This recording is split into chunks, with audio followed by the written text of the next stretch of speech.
I'm going to actually sit on this stool because when I brought my body back from India, it had some unwelcome visitors inside of it. And it's been a little unwell since I got back.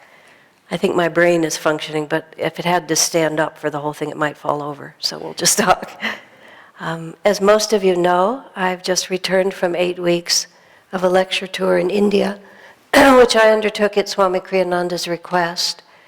He'd asked me last June to think more globally, act globally, not merely think globally, and see myself as a person who carried Master's teachings beyond the borders of Palo Alto. I wasn't sure whether he meant India when he said the globe, but that's where we started. So from just after Master's birthday until Tuesday, I was on a lecture tour there.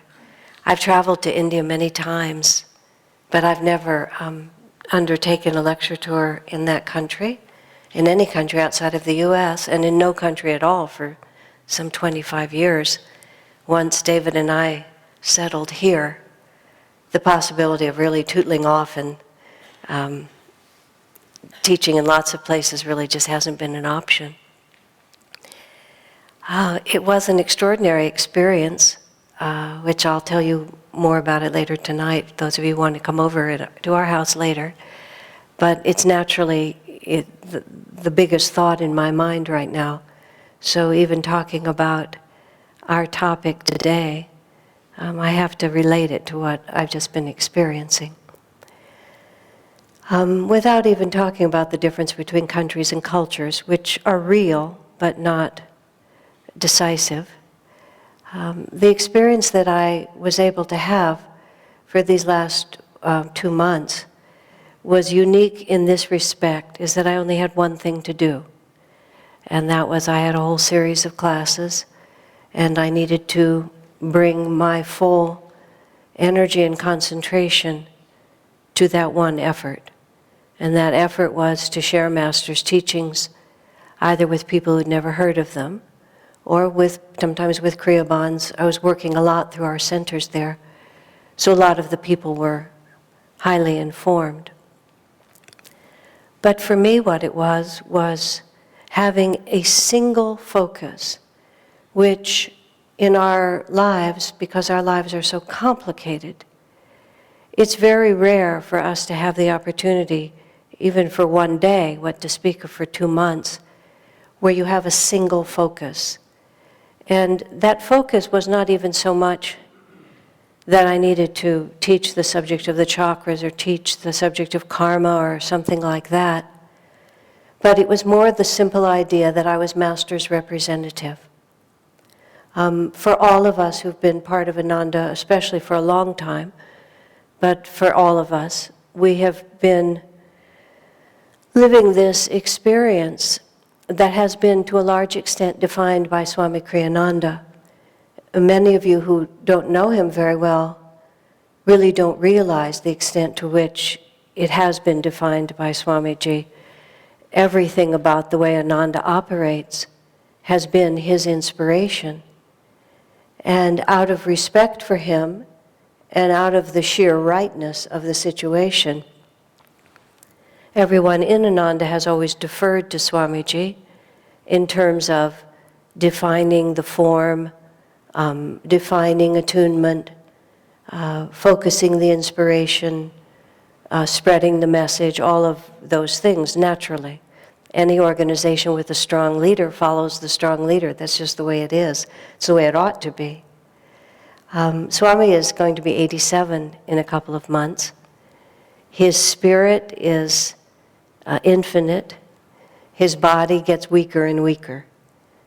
For those of you who have watched any of his live programs, once he's sitting like this, and he doesn't have to move his body or use it anymore, there's a limitless energy coming out of him. But when he has to even rise from the chair, it takes 2 people now. He always walks with 2 people on either side of him. He can't go far with just one. And so you see his incarnation shifting into its final days, even though it is probably its final years. And so many things that have been left in his hands can't be left in his hands anymore, because he just doesn't have the capacity to initiate projects, to initiate global tours and things like that. So what I began to understand, and this is something I think all of us have to think about, is that if Master's mission, if these teachings are really going to spread around the planet, if, as Master said, this self-realization is the religion, the spiritual understanding for Dwapara Yuga. Religion is not the right word, because religions come afterwards, just as we were reading today. Religions are things that are pasted on to true revelation when the masters are gone and lesser minds have to try to make sense of it. But self-realization is that path in which we understand that the relationship with God is entirely personal and is direct. There are no institutional or priestly or ritualistic intercessions required. It's just between us and God, and the extent to which that relationship and that flow of energy is real is entirely up to us. And we can't blame it on anyone else, and we can't put responsibility for it on anyone else. And so these last 2 months traveling, I was representing Master. And it's what we always do. But it was so vivid to me that that was the only thing that was being asked of me. It wasn't even necessary for me to be particularly bright about the teachings. I can explain them in an interesting manner, and that certainly helps. But it was self-evident to me as the days and weeks progressed that the only thing that gives us power, the only thing that gives our life meaning, and certainly the only source of joy for us, is the extent to which we have made this direct relationship with God, and the number of minutes in the day in which we can remember that there is no other priority. The thing about the spiritual path that I've noticed over the years is that the simplest teachings are the ones you keep coming back to. Even though we think as we get more sophisticated, we learn more and more, we can quote from the Gita, we understand the Bible, and now we have Patanjali commentary to study. We have all these different sources to draw upon, which give sort of substance and form and complexity and interest to the way we think about these things and the way we express them. But in the end, there's really only one reality, which is we are either conscious of God's presence within us, or we have lost touch with that. And when we're conscious of it, everything that we define as good in our lives starts coming to us. And by that I don't mean worldly success or comfort or anything like that,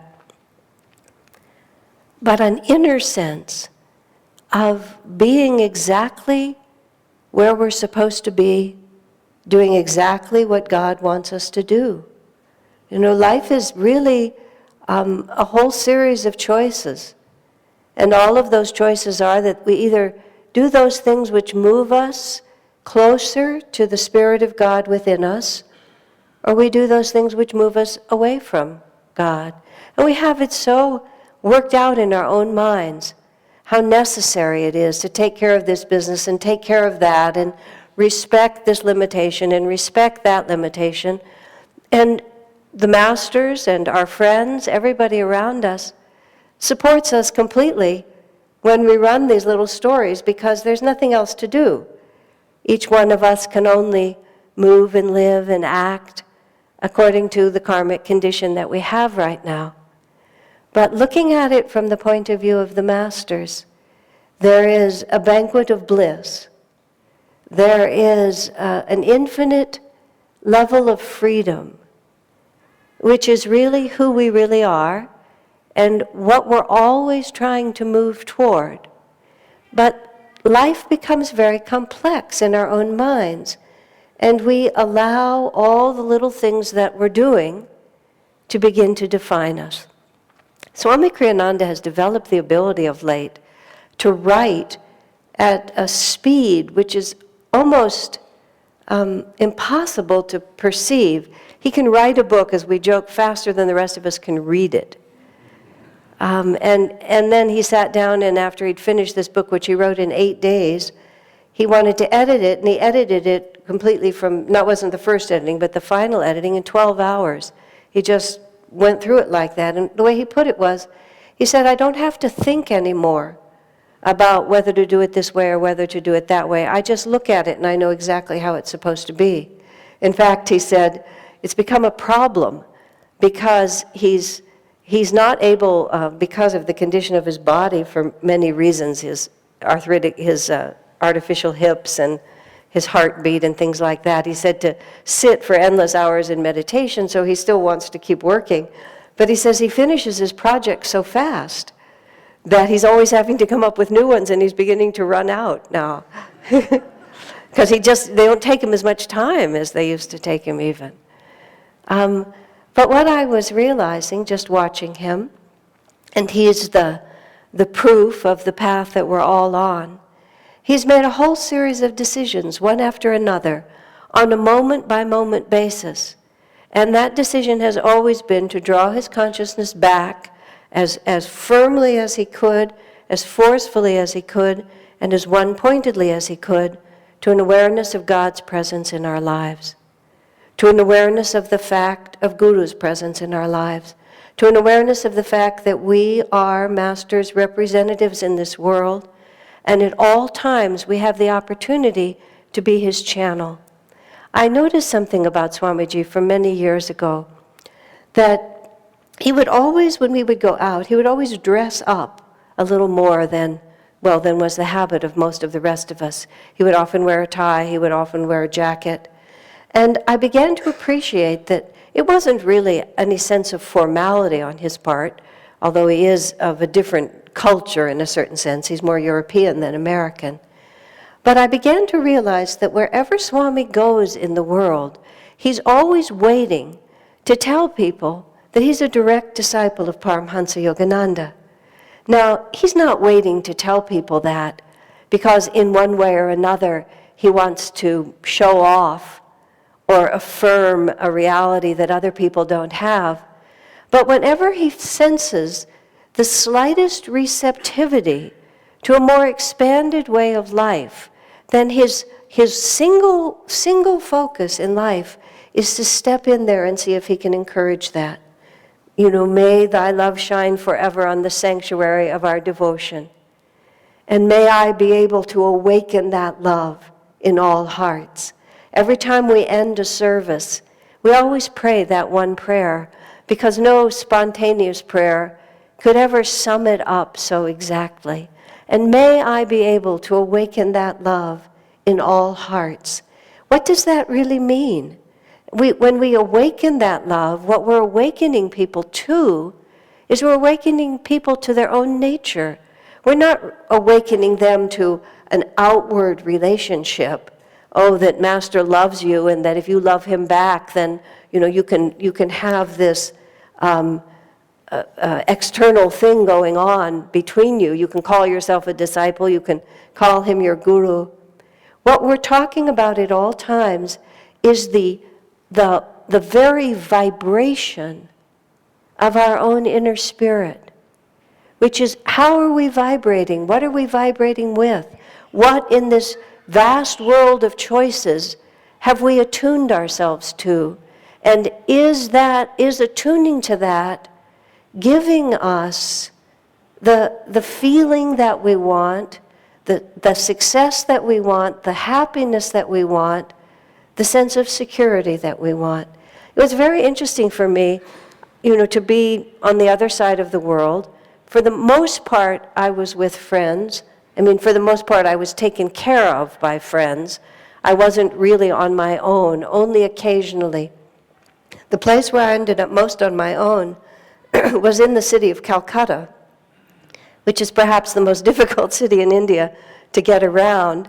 And just partly because it was a difficult city and Ananda doesn't have its own center there, or doesn't have a well-established center there, I ended up literally staying by myself, having to come and go from the programs by myself, and then meeting people after when I get to the programs, which was a little bit more than I had bargained for. But it was also an extraordinarily interesting experience to be on the streets of Calcutta, which is a very noisy, crowded, just heterogeneous vibrations. That's the best way to think about it. It's just a swirling mass of so much different kind of energy. And my hotel was a walking distance from the place where we were giving the programs. And it was easier to walk than it was to take a cab. The cab ride was just long and complicated, and I also enjoyed the challenge of walking, because here I was with this extremely simple assignment of just to bring to people Master's vibration. And why would walking down the street not be part of that assignment? And it was so fascinating to watch my own consciousness differentiate between what was attractive to me and what wasn't attractive to me, that which I wanted to relate to and that which I didn't want to relate to, what made me feel comfortable, what didn't make me feel comfortable. You know, being in India presents to an American all kinds of energies and sights and personalities that we don't normally encounter here. And this particular street I was walking down was a local market. So it was completely crowded. There were very, very, very few non-Indians there. And, you know, so my sailing along as a single woman dressed in my blue costume was it was a different look. And so I would forget that I looked different, but I would get that reaction from people. But always there was just this simple thought to try to bring everything back to the place within us in which unity can be experienced, in which we can find that feeling in our own hearts in which we are all united. Swamiji tells often the same stories over and over again. And sometimes it's easy to think, oh, I've heard this story before, and you let your mind tune into something else. I found it so interesting because I can hear the same stories over and over again, but as my own consciousness changes, then you get closer to what his consciousness is in telling the story, and all of a sudden you see it in a different way. And one of the stories he's been telling us since it happened was the time, I believe he was in Florence, when he had a dream. It came to him in a dream in which he saw all these different kinds of people in the world. You know, not just devotees, but people who are very worldly or very evil even, just living their lives in the way they live them. And behind, as if it were just a translucent curtain, Swamiji saw that the same power of bliss was animating every single person. And even more deeply than that, that all of the diverse actions that we take in this world, I mean, just looking at this temple and looking at all the different people in here, every one of us has a different face. Every one of us has worked very hard for many incarnations to bring us to a unique expression of the Spirit. There's no one in this room who looks exactly like someone else. And the reason we all look so different one from another is because the vibration of our chakras, which is the accumulated effect of all our past life experience, the vibration of our chakras manifests as a physical body. And that physical body is an exact reflection of who we are on a subtle spiritual level. And so that spiritual level actually is the animating force for all of this.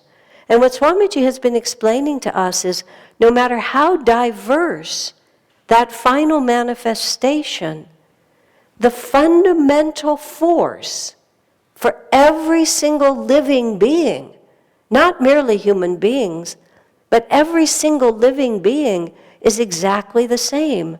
The search for greater self-awareness, ultimately the experience of bliss. Everyone, as Swami put it, everyone is seeking bliss. And then Swami makes an intuitive leap at that point, which is the part that is so interesting to me. And his intuitive leap is, how can you not therefore love everyone?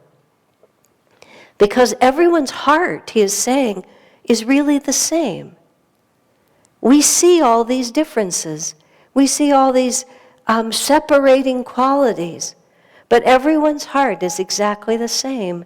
When you go to a culture that's very different, where people look different and live differently, of course, India, like the rest of the world, is gradually just becoming one culture. From when we first started going to India almost 30 years ago to now, it's completely transformed. So the differences are dissolving very quickly. But nonetheless, you're brought into contact with people and personalities that you would not meet on this side of the world. So walking down the street in Calcutta, trying to imagine what Swamiji felt when he felt it in that dream. Every single person here, every single being has the same longing in their heart for bliss, and every single decision that we're all making is in some way to realize that desire. And you're trying to just soften out all that we feel as differences and expand everything that we feel is the same. I was remembering in that same context when Swamiji, when we were together in Disneyland, about 13 or 14 of us with Swamiji, and we were standing waiting for the electric parade to come down Main Street there. And Swamiji looked out at all those hundreds of people and reflecting on Master's own consciousness. And he said, imagine, he said, not merely loving all these people, but knowing yourself as the same as all these people, actually being one with everyone. And in that moment when he said that, we all felt so inspired, we sat down on the sidewalk there and started meditating. And we meditated actually for quite some time until the electric parade sort of woke us all out of it. Most of the time in our lives, you see, we're so busy. We get up in the morning, we have a whole to-do list, we rush out to the office, we're talking to our business colleagues, we're just trying to keep up with this, we have to do the laundry, we have to get, do our shopping, get clothes, and so on. Everybody's busy with everything. How busy are we with the thought of God? There's no possibility that our lives are going to be different than they are. This is simply not a planet. This is not a time. Even as disciples of Master, this is not the time when we get to just sit down and meditate. Swamiji, sometimes people have brought to Swami certain excerpts from Master's writing about how Master says we should meditate all these hours and just work a little bit, protesting the lifestyle that Ananda has imposed upon us of so much work and so much busyness. And Swami looked at it, he said, oh, that's for a future age, that's not for now. Master put that in there, but not for now. Now is not the time. This is a time in which the world is being transformed, and those of us who have an awareness of where the planet is trying to go have also a responsibility to be part of that. But the simplicity of having had 8 weeks with a single focus has awakened me on a very deep level to the extraordinary importance, no matter what our responsibilities or how complex our lives are, to realize that life has a single focus. And that single focus is that we are either conscious of the divine presence within us or we are not conscious of it. And the extent to which we are not conscious of God's presence within us, we are wasting our time. And it's not our job in the office, that is a waste of time. It's not the housework that we have to do that's a waste of time. It's where our consciousness is that tells us whether we are wasting time or not. And so much of it is about surrendering and accepting and embracing with our entire consciousness whatever God has put in front of us. I was gifted with this experience because my responsibility was to relate to people. My responsibility was to be attentive to them. So no matter what was in front of me, no matter who, no matter what their consciousness, no matter how repetitious their questions, no matter how perhaps difficult their personalities were, because the world is the same on all sides. You know, some people are easier to get along with than others. There was just one responsibility, and that responsibility was to relax into the presence of God and let that unfold. And if I came home with one thought, that is that thought alone. And the realization that for all of us who understand that the divine search has importance in our lives, let us not get confused. Let us not make excuses. But let us try to see wherever we are and whatever we're doing. And you know, in 8 weeks of lecturing, believe me, I wasn't always, sitting in front of people or talking.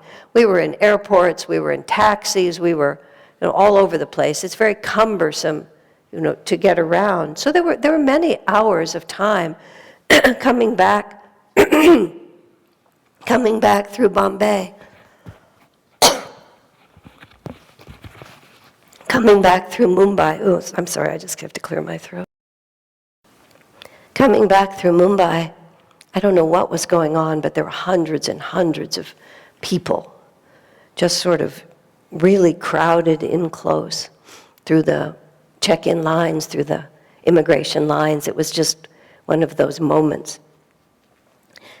And it was humbling, is the only way I can say, to just watch how often self-definition asserts itself, and you try to think about how the masters experience everyone on a soul level. And then we watch how reason and intellect divide up the universe. And we get to just practice and practice and practice and practice, practicing the presence of God, practicing being a channel for God, practicing being Master's instrument. But the realization that we all need to cling to at all times is the simplest realization of all. It's what Jesus said. Seek ye first the kingdom of God, he said, and all these things will be added unto you. Now, there's so much profound wisdom. That's why that is repeated again and again.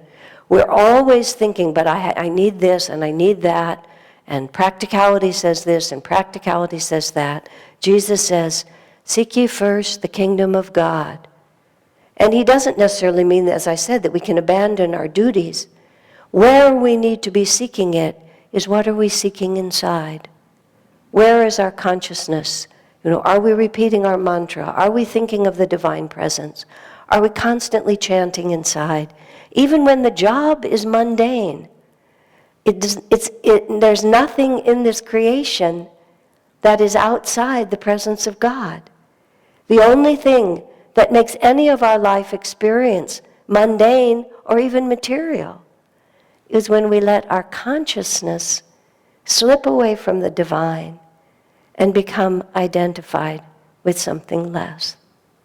There is a glorious and extraordinary power in what these masters have given us. Many years ago, I'll tell this last story, then I'll stop. Many years ago, 1978, 79, Swami Kriyananda was living in San Francisco. He'd come down to help start the San Francisco Center. I was helping him with recording. I was helping him make a tape that later became music for meditation. It was just him alone with a harmonium and one microphone. in his apartment late at night. And we would record after all his classes were done. We'd go back to his apartment and he would record for another hour or two. And one night I had so much trouble I could not make the recorder work, and I'm not good at any of these things. I was just the best available. I couldn't make any of it work, and I struggled for an hour. I was phoning people. I was looking at the instruction books. And at the end of that hour, Swami kept he was meditating, then he'd come out and ask if we could work, and no, I'm not ready. Finally, I said, Divine Mother, if you want this recording to happen, you're going to have to fix this. And then I unplugged every connection.